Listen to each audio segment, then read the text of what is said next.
Hola, gentes, ¿cómo están? Bueno, primero que nada, nos vemos las caras. Esto es lo que les tocó para trabajo y ciudadanía. Estoy tomando un poco de sol porque estoy podrido de estar adentro de mi casa, así que espero que ustedes le estén pasando bien dentro de lo que cabe. Yo también. A veces nos da la angustia de querer salir, pero ahí recordamos que peor que el encierro es enfermarse. Así que quedémonos todo lo que podamos en casa, banquémosla como se pueda, que ya volveremos.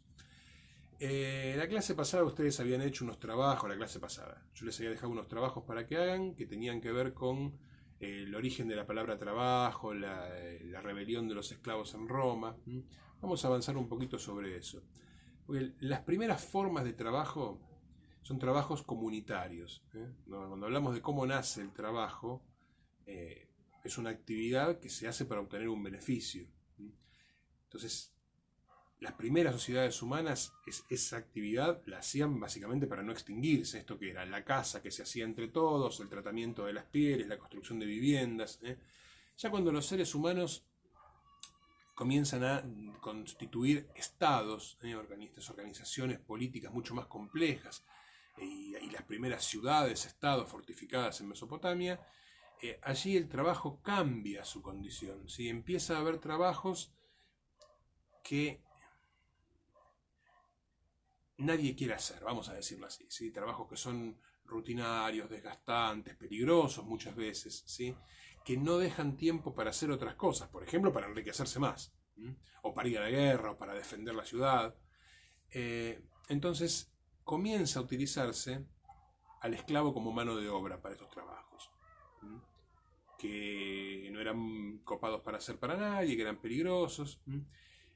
Lo que tenemos que entender es que esta medida, ¿sí?, de utilizar a estos prisioneros de guerra en principio, ¿no?, a los que normalmente se mataba como una ofrenda a los dioses, se considera un acto humanitario, ¿no? Yo te perdono la vida, no te voy a degollar frente a la estatua de mi dios, a vos, a tus hijos, a tu familia. Les voy a perdonar la vida, pero es un regalo grande la vida. Entonces ustedes van a trabajar para mí lo que les reste de vida. Esa es la lógica de cómo aparece el trabajo esclavo. Y por supuesto, claro, esta idea del trabajo asociado a algo negativo, a algo que no está bueno, comienza a cobrar fuerza. Vamos a avanzar un poco en el tiempo nosotros, ¿sí? Vamos a ir ahora a lo que va a ser la Edad Media, y esa va a ser la clase de hoy. En la Edad Media se abandona la posesión de esclavos blancos. La idea de que un país rival, una nación rival vencida en la guerra pueda ser esclavizada, como un bien de consumo y de intercambio. Te vendo 2 esclavos, te compro 4. Eso se abandona. Pero nace otro concepto, nace el concepto del trabajo servil. ¿Qué es el trabajo servil? Servir viene de servir, de servidumbre. Es el trabajo al que van a estar obligados todos aquellos que no sean parte de la nobleza, de la familia del rey. Básicamente el trabajo en la tierra, en esa época, ¿sí?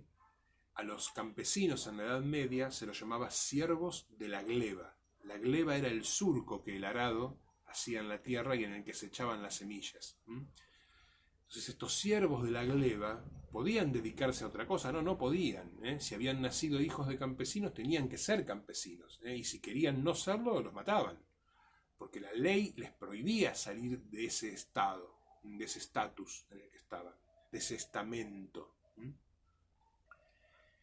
Y el trabajo se convirtió en eso, en un servicio. El campesino no cobraba por el trabajo que hacía. Lo hacía como un servicio a su señor. ¿Y por qué le debía ese servicio? Bueno, en principio porque el campesino vivía en una tierra que no era la de él. Todas las tierras de todas las naciones eran de los reyes. Cada rey era dueño de toda la tierra de su nación. Para administrarla nombraba allí algún funcionario, un señor feudal, un conde, un duque, un barón, ¿sí?, que era el que administraba esa tierra en nombre del rey. ¿Qué significaba administrar? Significaba proteger y vigilar la tierra de que no venga un país enemigo o un rey enemigo y se la afane. Por lo tanto, también entraban en la protección la gente que vivía en la tierra. Y a cambio de esa protección, debían otorgar gran parte de lo que producían para el conde, el duque, el barón, o el feudal, o el rey. Entonces, ese concepto de trabajo como servicio comienza en la Edad Media. Y decíamos, es casi más duro que la esclavitud, porque tampoco el siervo es una persona libre. El siervo está obligado a entregar determinada cantidad de semillas, de productos de la tierra, incluso cuando estos no sean suficientes para garantizar su subsistencia o la de su familia.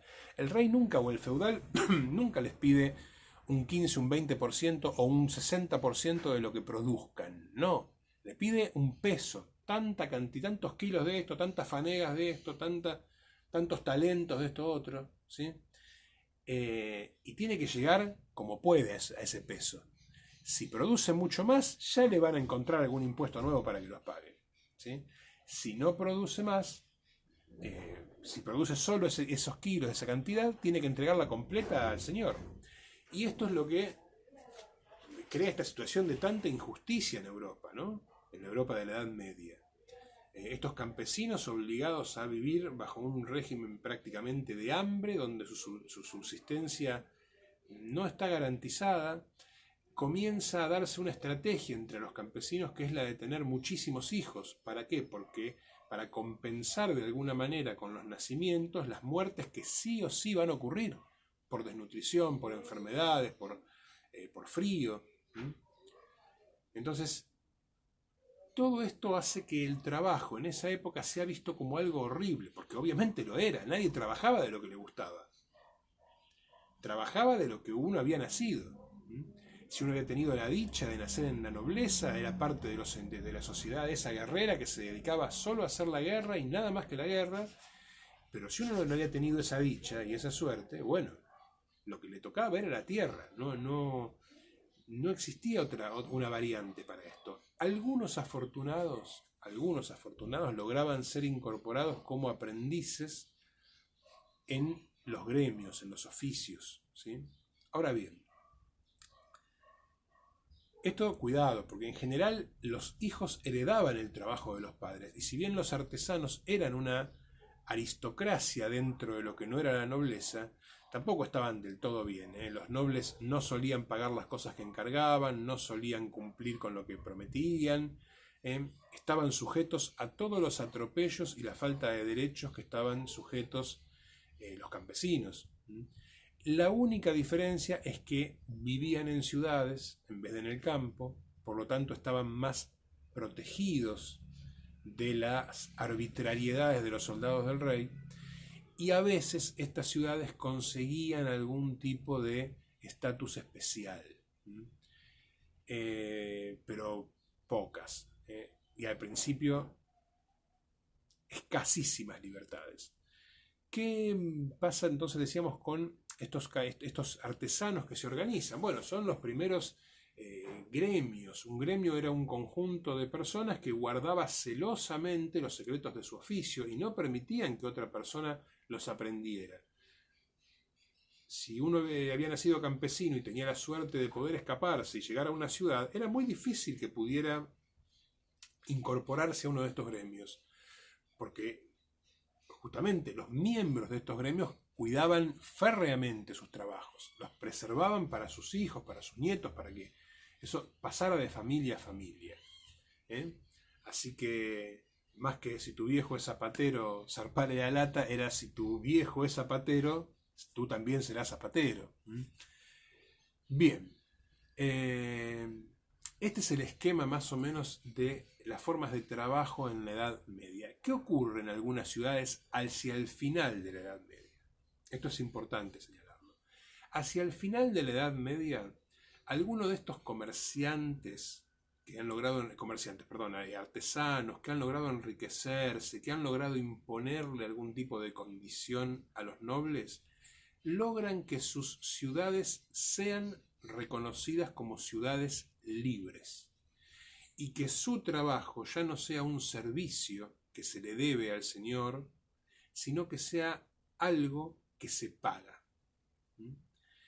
Ahí podemos empezar a vislumbrar el trabajo moderno como lo conocemos nosotros, ¿sí? Esta idea de que alguien realiza un trabajo, una actividad para la que es hábil y que produce un bien o un servicio, y que eso tiene un valor que se puede cuantificar y se puede pagar.